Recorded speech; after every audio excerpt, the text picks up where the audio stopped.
அல்லாஹ்வை பற்றிய ஒரு பேச்சு, அல்லாஹ்வுடைய தூதருடைய போதனைகள், ஒரு பயான் நிகழ்ச்சி நடக்கிறதுல ஆக்களை எண்ணி கணக்கெடுத்துடலாம். வந்திருக்கிற ஆக்களை பார்த்தா அதை பிளவுபடுத்தி கொண்டிருக்கிற ஒரு சூழலை பார்க்கிறோம். அதன் மார்க்கத்தின் பெயரால் எத்தனையோ குழுக்கள்.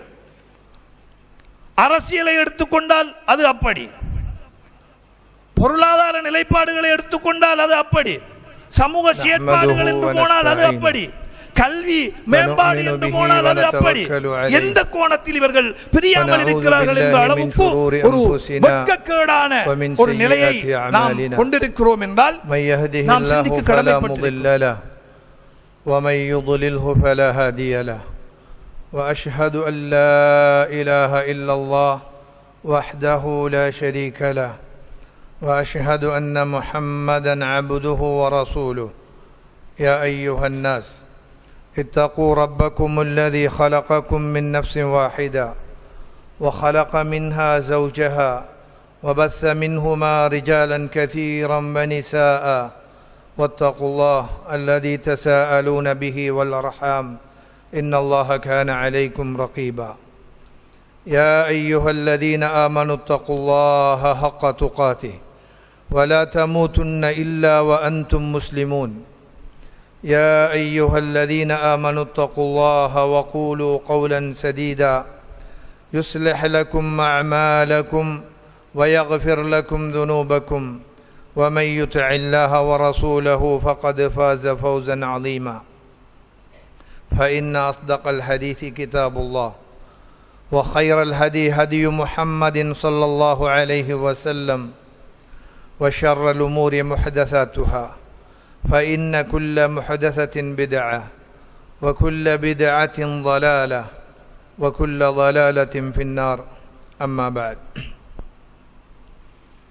கண்ணியத்துக்குரிய எல்லாம் வல்ல அல்லாஹ் ஜல்ல ஷானஹு வ தஆலாவின் நல்லடியார்களே, அன்புக்குரிய இஸ்லாமிய சகோதரர்களே, அல்லாஹ் ஜல்ல ஷானஹு வ தஆலாவுடைய பேரருளினால் இன்று ஜும்ஆவுடைய தொழுகையை நிறைவேற்றுவதற்காக நானும் நீங்களும் இந்த பள்ளி வாயிலில் அமர்ந்திருக்கிறோம்.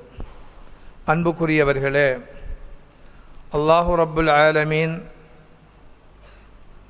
இந்த உலகத்தில் நாம் வாழ்கிற போது எவற்றை பின்பற்றி நடக்க வேண்டும் என்று நமக்கு சொன்னானோ, அதேபோல் அந்த அல்லாஹுவுடைய தூதர் எந்த வழிகாட்டலை நமக்கு காட்டினார்களோ அந்த வழிமுறைகளை வாழ்வில் கடைபிடித்தொழுகுமாறும், எவைகளெல்லாம் என்னையும் உங்களையும் நரகிலிட்டு செல்கின்ற படுமோசமான செயற்பாடுகள் என்று அந்த ரப்புல் ஆலமீனும் அவனுடைய தூதர் ஸல்லல்லாஹு அலைஹி வஸல்லம் அவர்களும் எச்சரிக்கை செய்தார்களோ, அத்தகைய பாவமான கர்மங்களிலிருந்து முழுதுமாய் ஒதுங்கி நடந்து கொள்ளுமாறும் எனக்கும் உங்களுக்கும் இந்த நேரத்தில் ஞாபகமூட்டிக்கொள்ள ஆசைப்படுகிறேன். எல்லாம் வல்ல ரப்புல் ஆலமீனை நாளை மறுமையில் நாம் சந்திக்கிற போது முஸ்லிம்களாக சந்திக்கிற ஒரு பாக்கியத்தை எனக்கும் உங்களுக்கும் அல்லாஹ் வழங்குவானாக. உள்ளங்களை புரட்டக்கூடிய அந்த ரப்புல் ஆலமீன் எனது உள்ளத்தையும் உங்களுடைய உள்ளத்தையும் அவனுடைய மார்க்கத்தில் நிலைத்திருக்க செய்வானாக. அன்புக்குரிய சகோதரர்களே, அழகிய ஒரு படைப்பாக இந்த உலகத்தில் மனிதர்களாகிய நம்மை படைத்த அந்த ரப்புல் ஆலமீன் நம்மிடத்தே உள்ளம் என்கிற ஒன்றையும் அவன் படைத்திருக்கிறான். அந்த உள்ளத்து செயற்பாடுகள் எப்படி அமைகிறதோ அதை பொறுத்துதான் எங்களுடைய அனைத்து செயற்பாடுகளும் அமைந்து விடுகின்றன. அதை சுருக்கமாகவே அல்லாஹ்வுடைய தூதர் அழகாக சொன்னார்கள். நீங்கள் எதனை எண்ணுகிறீர்களோ உங்களுடைய உள்ளத்தில் எண்ணுகின்ற அந்த எண்ணங்களின் அடிப்படையில் தான் உங்களுடைய செயற்பாடுகள் அமைகின்றன என்று. எனவே இந்த உள்ளத்தை பற்றி அது எத்தகைய தன்மையுடையதாக இருக்கிறது என்பது பற்றிய அல் குர்ஆனும் சுன்னாவும் சொல்கின்ற சில செய்திகளை இன்றைய குத்துபாவில் உங்களோடு பகிர்ந்து கொள்ளலாம் என்று ஆசைப்படுகிறேன். அன்புக்குரிய சகோதரர்களே, மனிதர்களையாகிய நம்மை ஒரு அழகிய தோற்றத்திலே படைத்த ரப்புல் ஆலமீன் எங்களிலே அவன் அவதானிக்கின்ற ஒரு இடமாக, எங்களுடைய அவயவங்களில் அவன் கண்காணிக்கிற ஒரு இடமாக அந்த உள்ளத்தை தான் ஆக்கி வைத்திருக்கிறான். அல்லாஹுவுடைய தூதர் அதைத்தான் சொன்னார்கள். இன்னல்லாஹ லா யன்துரு இலா சுவரிக்கும் வலா இலா அஜ்சாமிக்கும். அல்லாஹு ரப்புல் ஆலமீன் உங்களுடைய ஆடை அலங்காரங்களை அல்லது உங்களுடைய உடல் அமைப்புகளை, நீங்கள் பருமனானவனா, சிறியவனா, கட்டையனா, நெட்டையனா, கருப்பனா, வெள்ளையனா என்கிற எந்த ஒன்றையும் உங்களில் அவதானிப்பது கிடையாது. மாறாக உங்களுடைய உள்ளங்களைத்தான் அல்லாஹ் அவதானிக்கிறான். அந்த உள்ளங்களில் என்ன செயற்பாடுகள், எண்ணங்களின் அடிப்படையில் என்ன செயற்பாடுகளை நீங்கள் வெளிப்படுத்துகிறீர்கள் என்கிற அந்த செயற்பாடுகளையும், உள்ளங்கள் எண்ணுகின்ற அந்த எண்ணங்களையும் தான் ரப்புல் ஆலமீன் அவதானிக்கிறான் என்று அல்லாஹுவுடைய தூதர் சொன்ன செய்தியை முஸ்லிமிலே நாங்கள் பார்க்கிறோம். எனவே எங்களை ரப்புல் ஆலமீன் கண்காணிக்கிறான் என்பதை ஆழமாக நம்பிக்கை கொண்ட ஒரு சமூகம் நாங்கள். எந்த இடத்தில் நாம் இருந்தாலும், தனிமையில் சரி, சமூகத்தோடு சரி, வீட்டில் சரி, எங்கிருந்தாலும் எங்களை அல்லாஹுவுடைய பார்வையில் இருந்து நாங்கள் மறைக்க முடியாது என்பதில் எங்கள் எல்லோருக்கும் ஆழமான நம்பிக்கை இருக்கிறது. அதனால்தான் நாங்கள் எங்களை முஸ்லீம்கள், மூமின்கள் என்று சொல்லுகிறோம். எனவே எங்களை அவதானிக்கிற அந்த ரப்புல் ஆலமீன் எங்களை எங்கு அவதானிக்கிறான் என்றால், அவன் அவதானிக்கிற இடம் உள்ளம் என்று அல்லாஹுவுடைய தூதர் சொன்னார்கள். அதனால்தான் எங்களில் அதிகமானவர்கள் கோட்டை விட்டு கொண்டிருக்கிறோம். ஏனென்றால் வெளிப்படையான என்னுடைய செயற்பாடுகள் ஒன்று, என்னுடைய உள்ரங்க செயற்பாடுகள் ஒன்று.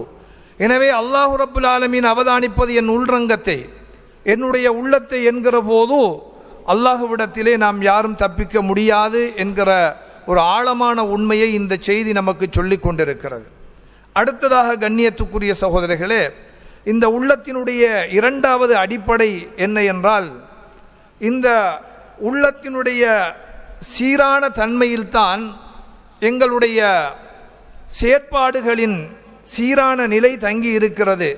அதையும் அல்லாஹுவுடைய தூதர் சொன்னார்கள். நுஅமான் இப்னு பஷீர் ரலியல்லாஹு அன்ஹு அவர்கள் அறிவிக்கிற ஒரு செய்தி, ஒரு நீண்ட செய்தியிலே சொல்கிறார்கள், அலா வ இன்ன ஃபில் ஜஸதி முதுகா. உங்களுடைய உடலிலே ஒரு தசைப்பிண்டம் இருக்கிறது. அந்த தசைப்பிண்டம் சீரானதாக இருக்கும் என்றால் உங்களுடைய செயற்பாடுகளும் சீரானதாக இருக்கும். அது சீரற்று போய்விட்டால், அந்த தசைப்பிண்டம் கரைபடிந்து போய்விட்டால், அதிலிருந்து வெளியேறுகின்ற ஒவ்வொரு செயற்பாடுகளும் அசிங்கமானதாக, பொருத்தமற்றதாகத்தான் வெளியாகும். எனவே அது சீரற்றதாகத்தான் இருக்கும் என்று அல்லாஹுவுடைய தூதர் சொல்லிவிட்டு சொன்னார்கள். அந்த தசைப்பிண்டம் அலா வஹியல் கல்ப், அதுதான் உங்களிடத்திலே இருக்கிற அந்த உள்ளம் என்று அல்லாஹுவுடைய தூதர் சொன்ன செய்தியை புகாரியிலும் முஸ்லிமிலும் நாங்கள் பார்க்கிறோம். எனவே மனிதனுடைய தக்வா ரீதியான செயற்பாடாக இருந்தாலும் சரி, அவன் இந்த உலகத்தில் செய்கின்ற பாவமான கர்மங்களாக இருந்தாலும் சரி, அவை அனைத்தும் வெளிப்படக்கூடிய, உருவாக்கப்படக்கூடிய இடமாக மனிதனுடைய உள்ளம் இருக்கிறது. எனவே அந்த உள்ளம் அழகானதாக இருக்கிற போது வெளிவருகிற செயற்பாடு அல்லாஹ்வுக்கு பொருத்தமானதாக வருகிறது. தக்வாவோடுள்ள ஒரு செயற்பாடாக அது வெளிவருகிறது. அது சீர்கட்டு போகிற போது அதனூடாக வெளியேறுகின்ற அந்த செயற்பாடுகள் பாவமான கர்மங்களாக, அசிங்கமானவைகளாக, அருவருக்கத்தக்க செயற்பாடுகளாக வெளிவந்து கொண்டிருப்பதை நாங்கள் பார்க்கிறோம். அனஸ் ரலியல்லாஹு அன்ஹு அவர்கள் சொல்கிற ஒரு செய்தியில் அல்லாஹுவுடைய தூதர் இப்படி சொல்கிறார்கள், லா யஸ்தகீமு ஈமானு அப்தின் ஹத்தா யஸ்தகீம கல்புஹு. ஒரு மனிதனுடைய உள்ளம் நேராகின்ற வரையில் அவனுடைய ஈமான் நேரானதாக இருக்க மாட்டாது. எனவே எங்களுடைய ஈமான் சரியான ஒரு நிலையை அடைய வேண்டுமாக இருந்தால் உள்ளம் ஒரு சீரான நேரான தன்மையில் இருக்க வேண்டும். வலா யஸ்தகீமு கல்புஹு ஹத்தா யஸ்தகீம லிசானுஹு. அவன் தன்னுடைய நாவை பேணி அதை பக்குவப்படுத்தாத வரையில் அவனுடைய உள்ளம் சீர்திருந்தாது. என உள்ளத்திலே ஆதிக்கம் செலுத்துகிற ஒரு அம்சமாக, ஒரு உறுப்பாக எங்களுடைய நாவும் இருக்கிறது என்பதை இதிலே அல்லாஹுவுடைய தூதர் சுட்டிக்காட்டுகிறார்கள். இது அஹ்மதிலே பதிவு செய்யப்பட்டிருக்கிறது. எனவே உளச் சீர்திருத்தத்துக்கு பங்களிக்கின்ற ஒரு முக்கியமான ஒன்றாக மனிதனுடைய நாவும் இருக்கிறது. அதை நாவை கட்டுப்படுத்துகிற போது உள்ளம் ஒரு தவறானதை சிந்தித்தாலும் அதை சிந்தித்ததை வெளியிடக்காமல் அதை உள்ளத்தை கட்டுப்படுத்தி அந்த நாவு தன்னை அடக்கிக் கொள்கிற போது அது ஒரு சீரான நிலைக்கு இட்டு செல்லப்படுகிறது என்பதை அழகாக அல்லாஹ்வுடைய தூதர் இதன் ஊடாக நமக்கு உணர்த்துகிறார்கள். எனவே நாவை பேணுகிற போது உள்ளம் பேணப்படுகிறது. அந்த உள்ளம் சீராக இருக்கிற போதுதான் ஒரு மனிதனுடைய ஈமான் சீரடைகிறது. அப்போதுதான் அவனுடைய செயற்பாடுகளும் ஒழுங்கானவைகளாக மாறுகின்றன என்கிற ஒரு ஆழமான செய்தி இதிலே இருந்து புறப்படுவதை நாங்கள் பார்க்கிறோம். அதே போன்று உமாமா ரலியல்லாஹு அன்ஹு அவர்கள் அறிவிக்கிற மற்றொரு செய்தியை நாங்கள் பார்க்கிறோம். மனிதனுடைய ஈமானுடைய சம்பூரண தன்மை எதை வைத்து அவதானிக்கப்படுகிறது என்றால், எந்த ஒரு மனிதன் எந்த ஒன்றை விரும்புவதாக இருந்தாலும் அதை அல்லாஹுவுக்காக விரும்புகிற ஒரு நிலை அவனிலே காணப்படும் என்றிருந்தால், அது மனிதனாக இருக்கலாம், ஒரு செயற்பாடாக இருக்கலாம், ஒரு நேசமாக இருக்கலாம், எதுவாக இருந்தாலும் அல்லாஹுவுக்காக என்ற ஒரு நிலையில் ஒன்றை ஒரு மனிதன் நேசிக்கிறான் என்றால், விரும்புகிறான் என்றால், அதே போன்று ஒன்றை ஒருவன் வெறுக்கிறான் அல்லது ஒதுக்குகிறான் என்றால், அந்த ஒதுக்குதலும் வெறுத்தலும் அல்லாஹுவுக்காக இருக்கிறது என்கிற போது, அதே போன்று ஒரு மனிதன் ஒன்றை ஒருவருக்கு கொடுக்கிறான் அல்லது செலவு செய்கிறான், அதுவும் அப்படி செலவு செய்கின்ற, அவன் கொடுக்கிற, சன்மானமாக வழங்குகின்ற இவைகள் அல்லாஹுவுக்காக என்று அவனிடத்திலே அது மாறுகின்ற போது, அல்லது ஒன்றை ஒருவருக்கு கொடுக்காமல் தடுக்கிறான் அல்லது அதை செய்யவிடக்கூடாது என்று ஒருவன் நிற்கிறான் என்றால், இதுவும் அல்லாஹுவுக்காக என்று அவனுடைய மனநிலையில் அதற்காக அதை செய்கிறான் என்கிற ஒரு செயற்பாடு இருக்கும் என்றிருந்தால், இப்படி விரும்புதல், வெறுத்தல், கொடுத்தல், தடுத்தல் என்கிற இந்த எல்லா செயற்பாடுகளும் ஒரு மனிதனிடத்தில் அல்லாஹுவுக்காக என்று நிலையை உருவாக்கிவிடும் என்றிருந்தால், இஸ்தக்மலல் ஈமான், அவன் தன்னுடைய ஈமானை பூரணப்படுத்தி விட்டான் என்று அல்லாஹ்வுடைய தூதர் சொன்ன செய்தி அபூதாவுதிலே இடம்பெற்றிருப்பதை நாங்கள் பார்க்கிறோம். கண்ணியத்துக்குரிய சகோதரர்களே, இந்த செய்திகளின் ஊடாக உண்மையிலே சகோதரத்துவத்தை இஸ்லாம் இங்கே வலியுறுத்தி, இந்த சகோதரத்துவம் என்பதும் சரியாக அமைகிற போது மனிதனுடைய ஈமான் சம்பூரணமடைகிறது. சம்பூரணமான ஈமான் அவனுடைய உள்ளத்தை சீராக்கும். அந்த உள்ளத்துடைய சீராக்கம் அவனுக்கு நல்ல செயற்பாடுகளை வெளிப்படுத்தும். இது உண்மையிலே ஒரு சுற்றுவட்டம், ஒன்றில் ஒன்று தங்கி இருக்கிற ஒரு நிலையை அல்லாஹ்வுடைய தூதர் இங்கு கோடிட்டு காட்டுகிறார்கள். ஈமானில் உள்ளம் தங்கி இருக்கிறது, உள்ளத்தில் ஈமான் தங்கி இருக்கிறது, அந்த இரண்டிலிருந்து செயற்பாடுகள் தங்கி இருக்கின்றன என்று இப்படித்தான் எங்களுடைய செயற்பாடுகள் வெளிவந்து கொண்டிருக்கின்றது. அன்புக்குரிய சகோதரர்களே, அதனால்தான் அல்லாஹ்வுடைய தூதர், எங்களுக்கு தெரியும், மக்காவுடைய அந்த வாழ்க்கை கட்டம் முடிந்து ஹிஜ்ரத்துக்காக அவர்கள் அனுமதிக்கப்பட்ட போது மதீனாவை நோக்கி ஹிஜ்ரத்து சென்றார்கள்.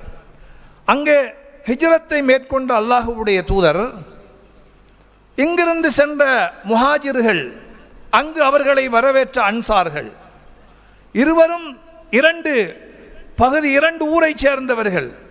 அவர்களுக்கு இடையிலே முதலாவது அல்லாஹ்வுடைய தூதர் உள்ளத்திலே பிணைப்பை தான் ஏற்படுத்தினார்கள்.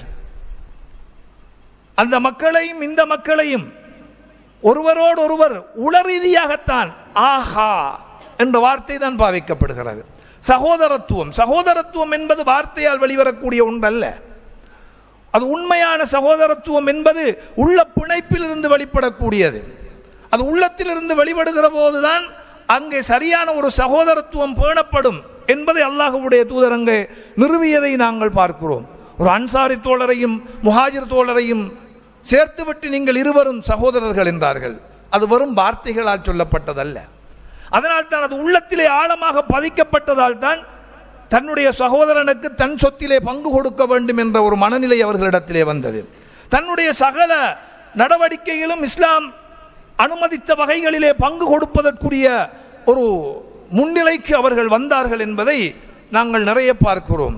எனவே இந்த சகோதரத்துவம் என்பது நிச்சயமாக ஒரு ஒற்றுமையை கொண்டு வரும். ஒற்றுமையாக செயல்படுகின்ற போது அந்த செயற்பாடு அல்லாஹ்விடத்திலே அங்கீகரிக்கப்பட்டதாக இருக்கும். யதுல்லாஹி மஅல் ஜமாஅ, அல்லாஹ்வுடைய அந்த கரம் ஒற்றுமையோடு செயற்படுபவர்களை நோக்கித்தான் அவனுடைய அருள்கரம் நீள்கிறது இருக்கிறது. அல்லாஹ் அவர்களோடு தான் இருக்கிறான் என்கிற நிறைய செய்திகளை நாங்கள் பார்க்கிறோம். எனவே அப்போது அந்த உள்ளம் பரிசுத்தம் அடைகிற போது இந்த நிலை வருகிறது என்பதையும் இந்த செய்தி நமக்கு சொல்கிறது. ஒரு பேரறிஞர் மரண தருவாயிலே இருக்கிறார். அவருக்கு சக்கராத்துடைய நேரம் என்று அவர் நோய்வாய்ப்பட்ட போது உணர்கிற நேரத்தில் அவருடைய பிள்ளைகளை எல்லாம் அழைக்கிறார். அவருடைய பிள்ளைகளை அழைத்து சொல்கிறார், ஒரு கட்டையை, அதாவது கம்பு கட்டையை, கடினமான ஒரு கனமான கட்டையை கொண்டு வாருங்கள் என்கிறார். அவர்கள் கொண்டு வருகிறார்கள். அந்த கட்டையை ஒவ்வொருவரிடமாக கொடுக்கிறார். ஒவ்வொரு பிள்ளையிடமும் கொடுத்து சொல்கிறார், இதை உடைத்து தாருங்கள் இரண்டாக என்று. ஒவ்வொரு பிள்ளையும் அதை உடைப்பதற்கு முனைகிறார்கள். அது கனமான ஒரு கட்டையாக இருப்பதால் உடைக்க முடியவில்லை. ஒவ்வொருவராக உடைத்து பார்த்து முடியாது திருப்பி கொடுத்த போது அந்த அறிஞர் சொல்கிறார், அந்த கட்டையை வாங்கி இதை இப்பொழுது சிறு சிறு குச்சிகளாக வெட்டி எடுக்கிறார். கொண்டு வந்து சிறு சிறு சின்ன குச்சிகளாக எடுத்து அந்த ஒவ்வொரு குச்சையும் ஒவ்வொரு பிள்ளையிடத்திலே கொடுக்கிறார். அந்த சிறு குச்சிகள், உடைக்கப்பட்ட சிறு குச்சிகளில் ஒவ்வொன்றை ஒவ்வொருவரிடத்திலும் கொடுக்கிறார். கொடுத்து சொல்கிறார், இப்பொழுது இதை இரண்டாக உடைத்து தாருங்கள் என்னிடத்திலே என்று. இருவரும் சிறு குச்சிகள் எல்லோரும் அதை பட்பட்டன உடைத்து தந்தையிடத்திலே கொடுக்கிறார்கள். அதை வாங்கி கொண்ட தந்தை சொல்கிறார், மக்களே, இந்த குச்சிகள் எல்லாம் ஒன்றாக ஒரு கட்டையாக இருந்தபோது உங்களால் அதை உடைக்க முடியவில்லை. ஆனால் அது சிறு குச்சிகளாக பிளவுபடுத்தப்பட்டு அது ஒவ்வொன்றாக பிரிக்கப்பட்டு சின்னம் சிறுசாக ஆக்கப்பட்டு உங்கள் கைகளிலே தந்தபோது அதை மிக இலகுவாக மிக வேகமாக நீங்கள் உடைத்து தந்திருக்கிறீர்கள். இது எதை நமக்கு உணர்த்துகிறது? நீங்கள் பிரிந்து செயல்பட்டால், நீங்கள் சகோதரத்துவம் இல்லாத ஒரு சமூகமாக மாறினால் இப்படித்தான் நீங்கள் இலகுவாக காவு கொள்ளப்படுவீர்கள், இப்படித்தான் நீங்கள் இலகுவாக உடைக்கப்படுவீர்கள். ஆனால் நீங்கள் ஒன்றித்திருந்த போது எப்படி அது கடினமாக இருந்ததோ அப்படி அது உங்களை உடைப்பதென்பது, உங்களை நெறிபுரளச் செய்வதென்பது, உங்களை வழிகெடுப்பது என்பது கடினமாக இருக்கும் என்று அவர் உணர்த்தினார். இவை உண்மையிலே அந்த அறிஞர் இந்த அறிவுரையை அல் குர்ஆனில் இருந்து தான் எடுத்துக்கொண்டார். நீங்கள் பிளவுபட்டால் ஃபதஃப்ஷலு வதذهب ரீஹுக்கும், அல் குர்ஆன் சொல்லுது, நீங்கள் சின்ன பின்னமாகி உங்களுடைய வாசமே இல்லாத அளவு நீங்கள் அப்படியே அழிக்கப்பட்டு விடுவீர்கள். எனவே இங்கு ஒரு ஒற்றுமை பேணப்படுகிற போது, சகோதரத்துவம் எங்களிலே இணக்கமாக இறுக்கமாக இருக்கிற போது எங்களுடைய உள்ளங்கள் பண்படும். எனவே பண்பட்ட ஒரு உள்ளத்தில் இருந்துதான் அடுத்த சகோதரனை மதிக்கிற ஒரு நிலை வரும். எனவே அந்த நிலையை உருவாக்குகிற போது உள்ளம் அடுத்தவனை புரிந்து கொண்டு செயல்படுகிற ஒரு நிலைக்கு மாறும். இதைத்தான் இந்த ஹதீஸ்களிலே அல்லாஹ்வுடைய தூதர் பல செய்திகளில் நமக்கு உள்ளத்துடைய செயற்பாடுகள், உள்ளம் சீராக இருக்கிற போதுதான் அதன் வெளிவருகின்ற செயற்பாடுகள் சீராக இருக்கும் என்ற அந்த செய்தியின் கீழ் பல செய்திகளை கூறி உணர்த்த வருகிறார்கள். அன்புக்குரிய சகோதரர், இன்று இந்த செய்தியை எங்களுடைய சமூகத்தோடு உரசி பாருங்கள். நான் ஒரு என்னுடைய சகோதரனோடு பேசுகிற போது என் உள்ளம் எதையோ சிந்திக்கிறது, வெறுமனே என் வாய் அவனோடு சகோதரத்துவத்தை வெளிப்படுத்துகிறது. சிறு சிறு அற்பமான உலக விவகாரங்களுக்காகவெல்லாம் நாங்கள் ஒருவரை ஒருவர் பகைத்துக் கொள்கிற ஒரு நிலையை எங்களிலே வளர்த்துக் கொள்கிறோம். எது என்னதான் இருந்தாலும் நான் சொல்வதுதான் அங்கு எடுபட வேண்டும் என்பதற்காக எந்த ஒரு நல்ல செயற்பாட்டை மற்றொருவர் முன்மொழிந்தாலும் அதை எதிர்க்கிற மனோநிலையில் எங்களில் எத்தனை பேர் இருக்கிறார்கள். அது கல்வியாக இருக்கலாம், ஒரு பொருளற்ற நடவடிக்கையாக இருக்கலாம், அல்லது ஒரு சமூகத்துக்கு உரிய ஒரு நல்ல கர்மங்களாக இருக்கலாம். எதுவாக இருந்தாலும் எல்லோரும் ஒன்றுபட்டு நல்ல உள்ளத்தோடு சிந்திக்கிற போது, அல்லாஹ்வுக்காக என்று நாம் அதை சிந்திக்கிற போது உண்மையிலே இங்கே உள்ளங்கள் ஒன்றுபடும். அந்த உள்ளங்கள் ஒன்றுபடுகிற போது இந்த சகோதரத்துவம் வெளிப்படும்.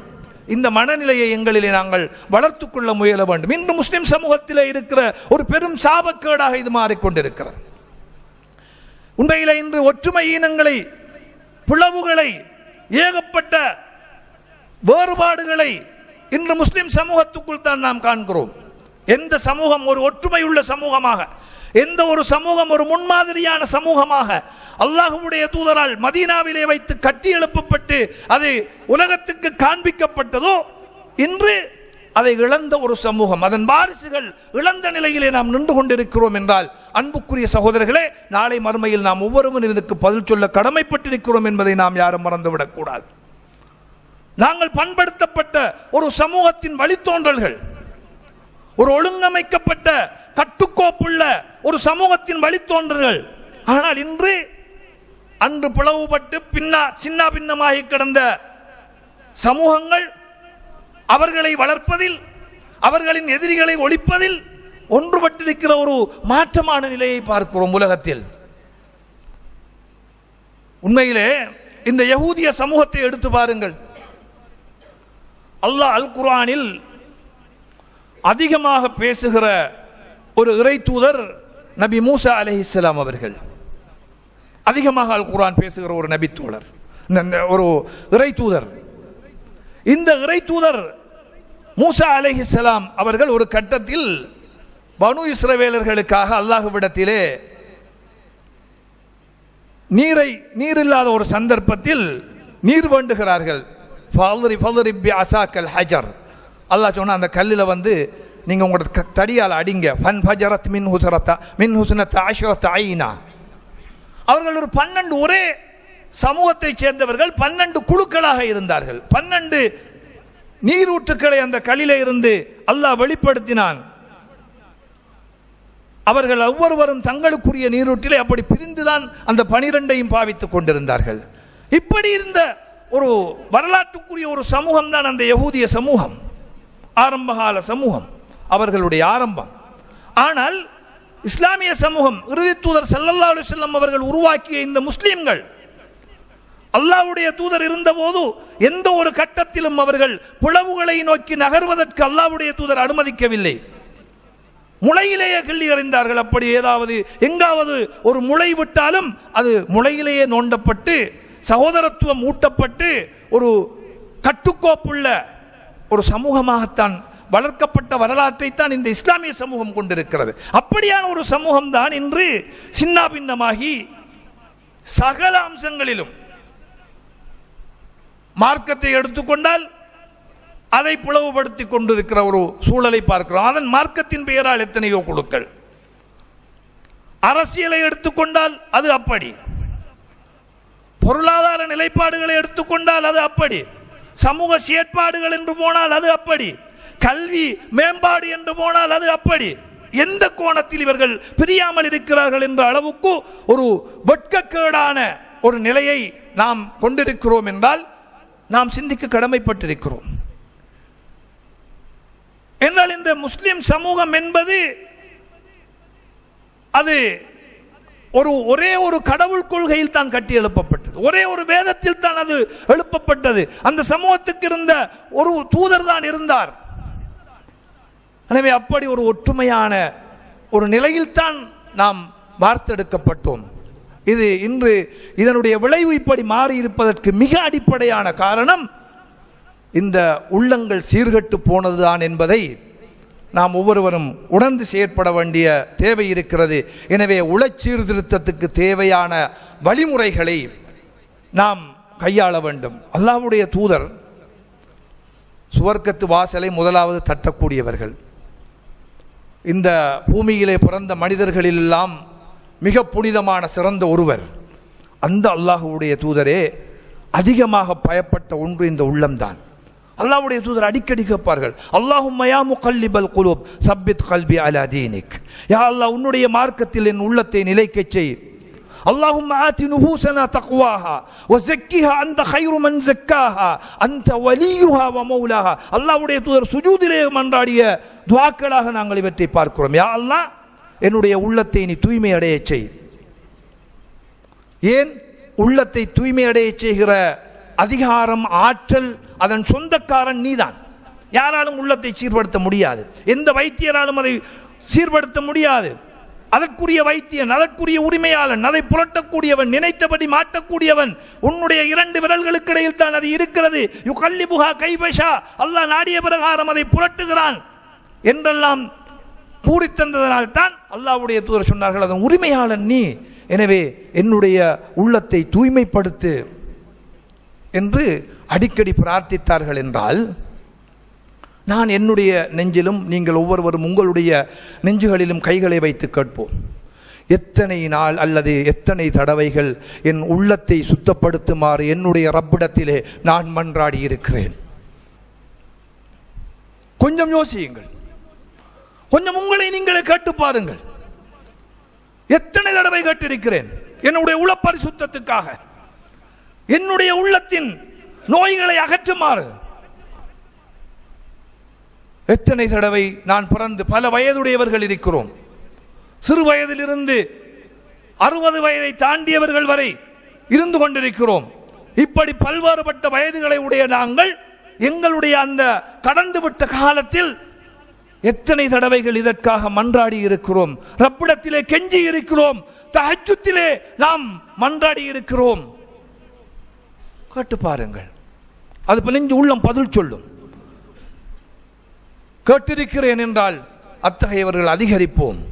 இன்னும் கேட்கவில்லை என்றால் அல்லாஹ்வுடைய தூதரின் அந்த வழிகாட்டலை பின்பற்றி நாங்கள் அதற்காக முயற்சிப்போம். அப்போது எங்களுடைய உள்ளங்கள் சீர்பட்டால் எங்களுடைய சமூகம் சீர்பெறும், எங்களுடைய ஊர் நலம் பெறும், எங்களுடைய கட்டமைப்பு, எங்களுடைய கூட்டமைப்பு முறையானதாக அமையும். அன்புக்குரிய சகோதரர்களே, அடுத்தது இந்த உள்ளத்துடைய தன்மையை அல்லாஹ்வுடைய தூதர் இன்னொரு அடிப்படை சொன்னார்கள். இந்த உள்ளம் என்பது மிக இலகுவாக அதிகம் புரளக்கூடிய தன்மையுடையது. அல்லாஹ்வுடைய தூதர் அழகான ஒரு உதாரணம் சொன்னார்கள் இந்த உள்ளத்துக்கு. மனிதனுடைய உள்ளம் எப்படி எந்த அளவு வேகமாக புரளும் என்றால், அஷத்து இன்கிலாபம் மினல் கதர். எங்கள் எல்லாருக்கும் இந்த தண்ணி கொதிக்கிற நேரம் பார்த்துருப்போம், நாங்கள் பார்க்காத யாரும் இருக்க மாட்டோம். தண்ணியை நல்லா கொதிக்க வைக்கும்போது தண்ணி எண்ணெயும் அது புரண்டு கலகலகலகலகலண்டு எண்ணெயும் புரண்டு புரண்டு கொதிச்சு கொண்டிருக்கும். இதைவிட வேகமாக, நன்றாக கவனியுங்கள், இதைவிட வேகமாக மனிதனுடைய உள்ளம் புரளும் தன்மை உடையது. இன்னொரு உதாரணம் சொன்னார்கள் அல்லாஹ்வுடைய தூதர். ஒரு வெட்ட வழியில் என்ன இருக்கும்? காற்று அதிகமாக இருக்கும். வெட்ட வழியில் போய் நட காற்று அதிகமாக இருக்கும். அதில் அந்த கருகிய அந்த இலைகள், சருகு என்று நாம் சொல்லுவோம். இந்த சருகுகள் கிடந்தா அந்த சருகு இந்த காற்றுக்கு என்ன செய்யும்? சருகு பாரமாக இருக்காது, அது அப்படி உக்கு போகிற ஒரு நிலையில் இருக்கிறத நாங்கள் சருகு என்று சொல்கிறது. அதனுடைய வெயிட் எல்லாம் குறைஞ்சிருக்கும். காற்று அடித்தா அது அப்படியே புரண்டு புரண்டு போய்கொண்டே இருக்கும். இந்த சருகுகள் இப்படி புரண்டு செல்வதை விட வேகமாக மனிதனுடைய உள்ளம் புரளக்கூடியது. எவ்வளோ அழகான உதாரணம். இப்போ அடுத்த கணம் யோசிங்க, இந்த சருகு புரண்டு போகக்கூடாதா என்று இருந்தால் அடிக்கிற எந்த காற்றுக்கும் அது நின்று பிடிக்கணுமெண்டா அதுக்கேற்ற மாதிரி அந்த சருகுக்கு மேலால் நாங்கள் பாரம் ஏற்றணும். அடிக்கிற காற்றின் வேகத்துக்கு புரளாத அளவு அந்த பாரம் அதிகரிக்க வேண்டும். அதிகரித்தால் அந்த சருகு அந்த இடத்திலே இருக்கும். எனவே இந்த உள்ளம் எந்த ஒன்றுக்கும் அடிபட்டு போகாமல் இருக்க வேண்டும் என்றால் அந்த உள்ளத்தில் நான் வாழ்கிற சூழலில் எந்த அளவு வேகமாக உள்ளத்தை நோக்கிய அசிங்கங்கள் வீசி வருகிறதோ அந்த அளவு அந்த உள்ளத்திலே நான் அதற்கு அடிபட்டு போகாமல் இருப்பதற்குரிய பாரத்தை ஏற்ற வேண்டும். என்ன பாரம் அது? ஈமான் என்கிற பாரத்தை ஏற்ற வேண்டும். அந்த ஈமானை வளர்க்க வேண்டும். அந்த ஈமானை அதிகரிக்க செய்து அதிலே பாரத்தை ஊட்ட வேண்டும். என்றால் ஈமானுக்கு வரைவிலக்கணம் சொல்கிற போது அறிஞர்கள் சொல்வார்கள், ஈமான் என்பது உள்ளத்தால் நம்பி வாயால் மொழிந்து அவயவங்களால் செயற்படுத்தக்கூடியது. அதோடு சொன்னார்கள், இது பாவங்களினால் குறைவடையும் ஈமான் தன்மை. நல்ல அமல்களால் அது அதிகரிக்கும். அப்ப ஈமான் பாரம் வெயிட் எப்படி கூடுது? நல்ல செயற்பாடுகள், நல்ல வணக்க வழிபாடுகள், இறை நெருக்கங்கள், தர்மங்கள், அடுத்த மனிதனோடு நல்லபடி நடந்து கொள்வது, அத்தபஸ்ஸுமு ஸதகா, நல்ல புன்முறுவல், அடுத்தவருக்கு சலாத்தை அதிகரித்தல், உங்களுக்கு இடையிலே நெருக்கத்தை மஹப்பத்தை ஏற்படுத்தும். இப்படி இந்த நல்ல செயற்பாடுகள் இவற்றை அதிகரிக்கிற போது ஈமான் அதிகரிக்கும். அந்த ஈமான் அதிகரிக்கிற போது அந்த உள்ளத்தை புரண்டு விடாமல் அது மேலே பாரமாக வந்து அமையும். அதனால தான் பார்க்குறோம் பாருங்க, எப்பயுமே ஒரு கெட்ட செயல்பாடுகளின்பால் உள்ளம் வந்து மிக வேகமாக இழுபடக்கூடிய ஒரு தன்மை இருக்கு. இது அடுத்த உள்ளத்துடைய தன்மையை அல்லாஹ்வுடைய தூதர் சொல்லுகிற போது சொன்னாங்க. எப்பயுமே இந்த உள்ளத்துடைய பண்பு எப்படி என்றா மிக வேகமாக தீமையை நோக்கி இழுபட்டு செல்றது. பாருங்க, ஒரு கெட்ட செயற்பாடு, ஒரு மியூசிக்கல் ஷோ அல்லது ஒரு அசிங்கமான ஒரு விடயம் அரங்கேற்றப்படுகிறது என்றால் அதன்பால எங்களுக்கு ஈர்ப்பு கூடையா இருக்கும். அல்லாஹ்வை பற்றிய ஒரு பேச்சு, அல்லாஹ்வுடைய தூதருடைய போதனைகள், ஒரு பயான் நிகழ்ச்சி நடக்கிறதுல ஆக்களை எண்ணி கணக்கெடுத்துடலாம். வந்திருக்கிற ஆக்களை பார்த்தா ஓமா இல்லையா? யோசிச்சு பாருங்க, என்ன காரணம் இது? என்ற உள்ளம் அந்த பக்கம் கொஞ்சம் குறைவு, அசிங்கங்களின் பக்கம் லேசா ஈர்க்கப்படும். சும்மா பார்ப்போம், எங்களை நாங்கள் சும்மா சுய ஒரு பரிசோதனை செய்வோமே. சும்மா நடந்துக்கு போக்கலையே லேசா அந்த பாட்டுகள் பாடம் பெறும். எங்கேயோ பஸ்ஸில் போக்கில் ஒன்றை கேட்டிருப்போம், அதை சும்மா வாயால் போக்கில் பாடிட்டு போவோம். எங்கட எத்தனை பேர் வாயில் குர்ஆன் வந்திருக்கு? ஒரு குர்ஆன் வசனத்தை இப்படி அசைச்சிக்கு போனாக்கள் எங்கள் எத்தனை பேர் இருக்கோம்? நான் இதை குறையா சொல்லல, அந்த உள்ளத்தில் அதான். ஆனால் அந்த சும்மா ரெண்டு ஒரு தரம் கேட்டோன்னு அந்த பாட்டை அதை உள்ளத்தால் ரசிக்கிறதால என்ன இது, அது உள்ளத்தில் தாக்கம் செலுத்துது. குர்ஆன் ஓதப்பட்டா கேட்கும், அது குர்ஆன் போகுது, உள்ளத்தால் ரசிக்கிறல்ல அதை நாங்கள். ஆனால் ரசித்தா அதை விட வேகமாக அது உள்ளத்தை தாக்கும். ஏனென்றா மிக இலகுவாக மனநம் விடக்கூடிய ஒரு தன்மை அல் குர்ஆனிலே இருக்கிறது. அதே போல அடுத்த வேகமாக மறக்கிற தன்மையும் அதுக்கு இருக்கு. அப்ப இப்படி வந்து எங்கட செயற்பாடுகளை பாருங்க, நல்லதின்பால் ஈடுபாடு அல்லது சாய்கின்ற தன்மை மிக குறைவாகத்தான் அந்த உள்ளத்துக்கு இருக்கிறது. அப்போ அதனால தான் ரசூலுல்லாஹி ஸல்லல்லாஹு அலைஹி வஸல்லம் அவர்கள்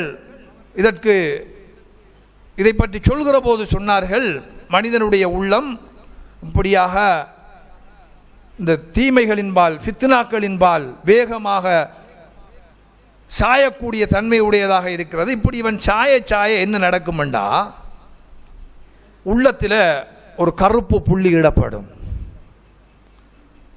இப்போ கருப்பு புள்ளி ஒன்று உளுந்துட்டு எனக்கு தெரியும், நான் தீமையில் போக்கல.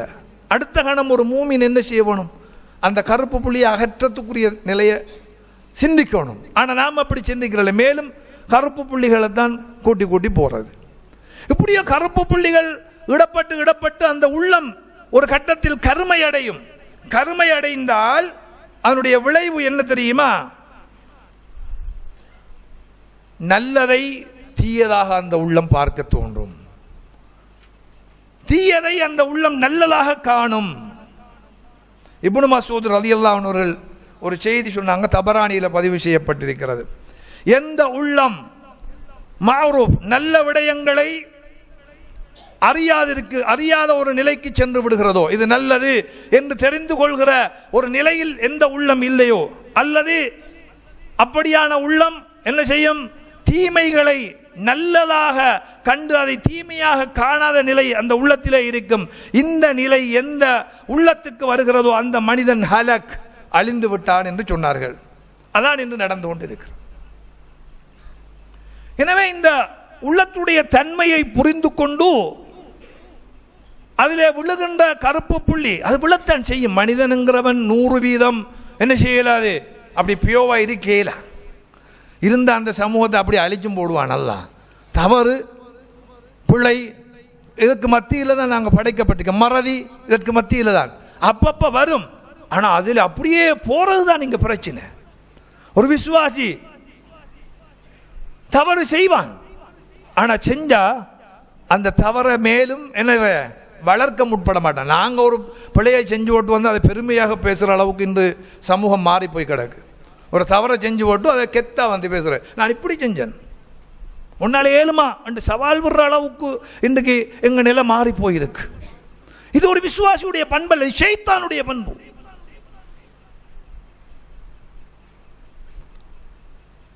அடுத்தவன் செய்கின்ற தவறையே மறைக்க வேண்டும், அவனுக்கு தான் அதை உணர்த்தி அவனை திருத்த வேண்டும். அதை அம்பலப்படுத்துவது ஒரு மனிதனுடைய மானத்தில் கை வைப்பது.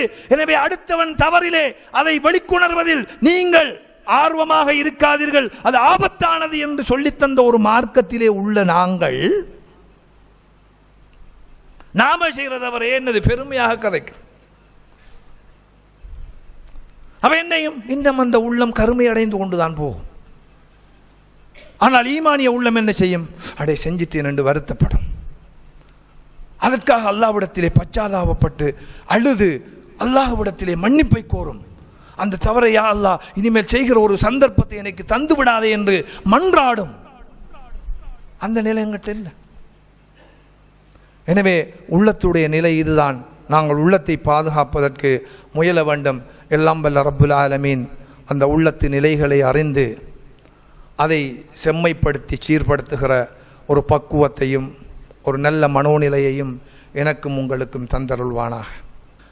அல்ஹம்துலில்லாஹி ரப்பில் ஆலமீன் வல் ஆகிபத்து லில் முத்தகீன் வலா உத்வான இல்லா அலல் ஸாலிமீன் والصلاة والسلام على أشرف الأنبياء والمرسلين نبينا محمد وعلى آله وأصحابه وأتباعه أجمعين وبعد.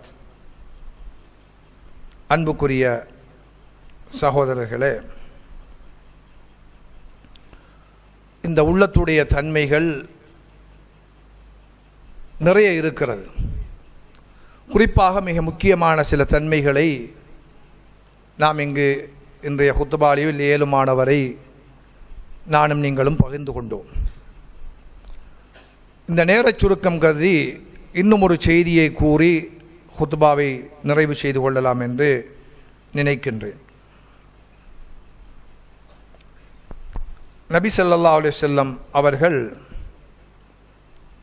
இந்த உள்ளத்துடைய இன்னொரு நிலையை நமக்கு தெளிவுபடுத்தினார்கள். அது என்ன என்றால், இந்த உள்ளம் இன்னொரு தன்மை இருக்கிறது. என்னென்றா, நல்லதை உதாசீனம் செய்கின்ற ஒரு நிலை. இந்த நிலை மனிதனை அழிவுக்கு இட்டு செல்லும்.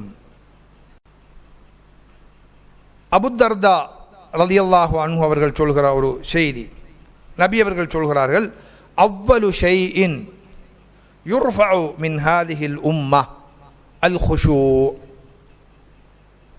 இந்த சமூகத்திலிருந்து மறுமை நெருங்குகிற போது முதலிலே உயர்த்தப்படுகின்ற ஒரு அம்சம் என்ன என்றால் குஷூ. குஷூங்கிறது என்னது? முழுமையாக அல்லாஹ்வுக்கு பயந்து செய்கின்ற செயற்பாடுகளில் ஒரு அச்சத்தோடு ஒரு இஹ்லாஸான தூய்மையான எண்ணத்தோடு செய்கிற நிலை. எந்த அளவு கண்டா ஹத்தா லா தரா ஃபீஹா ஹாஷியன். இந்த உலகத்தில் அப்படியான ஒரு மனிதனை நாங்கள் காண முடியாதுங்கிற அளவுக்கு அது மர்ம நெருங்க போய்கொண்டிருக்கும். மர்ம உண்டாக போதாங்கள இப்படியான யாரும் இருக்க மாட்டாங்க. தபரானியில் வர ஒரு செய்தி. இதற்கு முஹத்திஸீன்கள் விளக்கம் அளிக்கிற போது சொல்கிறார்கள், இந்த குஷூங்கிறது ரெண்டு வகையாக பிரிக்கிறாங்க. ஒன்று என்னது? குஷூண்டா அருவருக்கத்தக்க மோசமான அசிங்கமான பாவமான செயற்பாடுகளை இருந்து நாங்கள் தொழுகிற தொழுகை என்ன இதுங்களை பாதுகாக்குது. தொழுகையை பற்றி அல்லாஹ் சொல்லக்கல, இன்ன ஸலாத்த தன்ஹா அனில் ஃபஹ்ஷாஇ வல் முன்கர். இந்த தொழுகைங்கிறது அசிங்கமான மானக்கேடான பாவமான கர்மங்களிலிருந்து மனிதனை தடுக்கிறது. இது எப்போ தடுக்கும்? அந்த தொழுகையில் குஷூ இருந்தால் தான் தடுக்கும். குஷூங்கிறது என்னது? அல்லாஹ்வுக்காக என்று முழுமையாக அந்த தொழுகையை முறைப்படி ரசூல் ஸல்லல்லாஹு அலைஹி வஸல்லம் அவர்கள் காட்டி தந்த அமைப்பில் சரியாக பேணி தொழுகிறது. இந்த நிலை இருந்தால் அது செய்யும். நான் தொழுகிறேன் என்ற அந்த நிலை வரல, நான் தொழுகிறேன். என் வாயில் அந்த அசிங்கமான வார்த்தைகள் தான் வெளிப்படுகிறது. நான் தொழுகிறேன், எந்நேரம் பார்த்தாலும் பாவமான கர்மங்களில் தான் ஈடுபடுகிறேன். அப்போ இந்த தொழுகையை கொஞ்சம் நான் திரும்பி பார்க்கணும். தொழுகையில் குஷு இல்லை. இது அந்த குஷுவில் ஒரு அம்சம் என்று அறிஞர்கள் அதுக்கு விளக்கம் சொன்னார்கள். மற்ற இரண்டாவது குஷுவுடைய தாக்கம், குஷு இல்லாத தாக்கத்துடைய அந்த நிலை என்னண்டா, அதமுல் ஃபலாஹ் யௌமல் கியாமா, மறுமையில் இவனுக்கு எந்த ஒரு வெற்றியும் இருக்காது இந்த குஷு இல்லாத மனிதனுக்கு. ஏனெண்டா அல்லாஹ் தஆலா இந்த தொழுகையோடு இந்த உலக வாழ்க்கையோடு எல்லாத்தையும் தந்திருக்கிறது இந்த குஷுவை செக் பண்ணுறது தான். இப்போ பாருங்க, கத் அஃப்லஹல் முஃமினூன், சூரத்துல் முஃமினூன் ஆரம்ப வசனமே, மூமின்கள் வெற்றி பெற்றார்கள் என்று அடுத்தது உடனே அல்லாஹ் என்ன சொல்றது, அவர்கள் எத்தகையவர்களாண்டு எடுத்த உடனேயே வெற்றி அடைந்தார்கள் என்று அடுத்த வசனம் என்ன சொல்றது, அல்லதீனஹும் ஃபீ ஸலாத்திஹிம் காஷிஊன், அவர்கள் தொழுகையிலே குஷு உள்ளவர்களாக இருப்பார்கள். அதே போல நபி ஸல்லல்லாஹு அலைஹி வஸல்லம் அவர்கள் ஒரு செய்தியை சொன்னாங்க. இந்த உம்மத்தில் மர்ம நெருங்குற போது ஒரு சாரார் வருவாங்க இந்த முஸ்லிம் உம்மத்தில் தான். அவங்க எப்படி, பிஹசனாத் அம்சால் ஜிபால் திஹாமா பைவா, திஹாமாங்கிற மலை சவுதி அரேபியாவில் இருக்கிற ஒரு பெரும் தொடர் மலை. அது அதாவது அரேபிய தீபகற்பத்தில் மேற்கு கடற்கரை பகுதியை சார்ந்த அந்த ஒரு பெரும் ஹிஜாஸ் வரை செல்கிற ஒரு பெரிய ஒரு மலைத்தொடரைத்தான் அதற்கு ஹதீஸ் கலை வல்லுநர்கள் அடையாளப்படுத்துகிறாங்க. பெரிய ஒரு மலைத்தொடர், வெள்ளை மணல்கள் அதிகமாக இருக்கிற ஒரு மலைப்பகுதி. அந்த அதைவிட பாரிய அளவு இபாதத்துகள் உள்ள மக்கள் என்ற சமூகத்தில் வருவாங்க.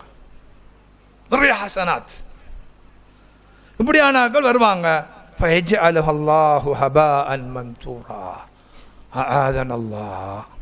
அல்லாஹ் எங்கள் பாதுகாக்க வேண்டும். அந்த அமல்கள் அத்தனையும் அல்லாஹ் அப்படியே தூசாக துகளாக மாற்றி விடுவார். வெறும் பதர் பெரிய, எப்படி சொல்ல பெரிய மல்லையை ஒப்பிட்டு சொல்றாங்க. இப்படியான பெரும் அமல்களோட வருவார்கள். மறுமையில் அல்லாஹ்விடத்தில் அது வெறும் துகள்களாக தூசுகளாக மாற்றப்பட்டு விடும் என்ற உடனேயே சஹாபாக்கள் அச்சப்பட்டு போனாங்க.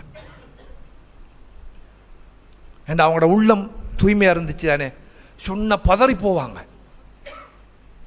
அழுதுடுவாங்க.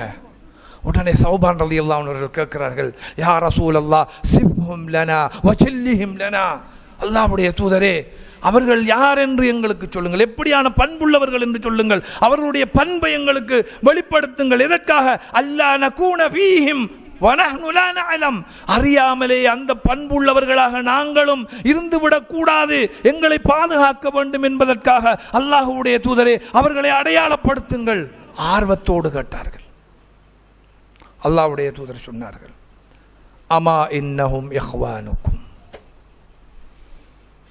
அவங்க வேறு யாரும் இல்லை, உங்களோட இருக்கிற உங்களோட சமூகத்தை சேர்ந்தார்கள் தான், உங்களோட வழித்தோன்றர்கள் தான். வமின் ஜில்தத்திக்கும், உங்களோட பிச்சளங்கள் பிள்ளைகள், உங்களுடைய மூதாதையர்கள், உங்களோட இதில் உள்ள ஆக்கள் தான், வேறு எங்கிருந்தும் புதுசாக இறக்கப்பட்ட ஆக்கள் இல்லை. வயஅஹுதூன மினல் லைலி கமா தஅஹுதூன், நீங்கள் தஹஜ்ஜத் தொழுறீங்க, இராவணக்கங்களில் ஈடுபடுறீங்க, அவங்களும் அப்படி இராவணக்கங்களில் உங்களை போல ஈடுபடக்கூடிய ஆக்கள் தான். வலாக்கின்னஹும்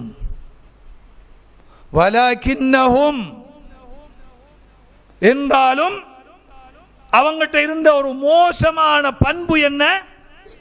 இதா ஹலௌ பிமஹாரிமில்லாஹி இன்தஹகூஹா, கூட இருக்கைகள் எல்லாத்தையும் செய்வாங்க, சமூகத்தோட இருக்கைகள் எல்லாத்தையும் செய்வாங்க, எல்லா நல்ல பண்புகளிலும் ஈடுபடுவார்கள். தனிமை என்று போய்விட்டால் அல்லது பாவங்களை புரிகின்ற சந்தர்ப்பம் என்று ஒன்று கிடைத்து விட்டால் உடனே அடுத்த கணம் எந்த யோசனையும் இல்லாமல் அதிலே முழுமையாக மூழ்குவார்கள்.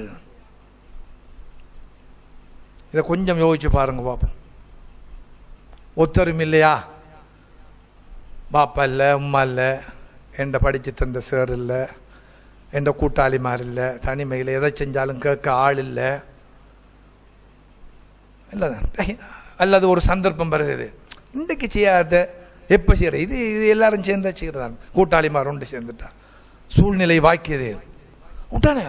ஆனால் தஹஜ்ஜத் தொழக்கூடியவன், நோன்பு பிடிக்கக்கூடியவன், ஹஜ்ஜு செய்திருக்கிற ஒருவன், நல்ல வசதி வாய்ப்பு, ஜக்காத்து வருடா வருடம் கொடுக்கிற ஒருவன், சந்தர்ப்பம் கிடைக்குது, அத்தனையும் தூக்கி அங்கால வச்சுட்டு இன்றைக்கு மட்டும்தானே, எந்த நாளும் செய்கிறோம், நாம தொழுகிறோம் தானே,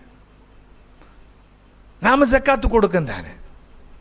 இந்த மனநிலை உள்ளவர்கள், இந்த உள்ளம் உள்ளவர்கள், இந்த உள்ளம் சரியான ஒரு உள்ளம் அல்ல, ஒரு இஹ்லாஸான உள்ளம் அல்ல.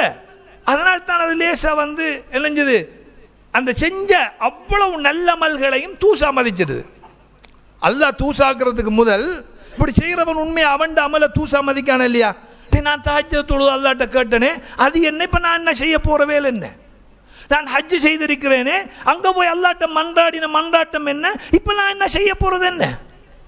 அட ரமலான் வந்தா ஒரு நோன்பு விடாம நான் பிடிச்சி கியாமுல்லைல ஈடுபட்டு அப்படியே என்ன ஒரு புனிதனாக மாற்றுவதற்கு நான் அல்லாஹ்விட்டு அழுது புரண்டேனே, இப்ப நான் என்ன செய்யற வேலை என்ன?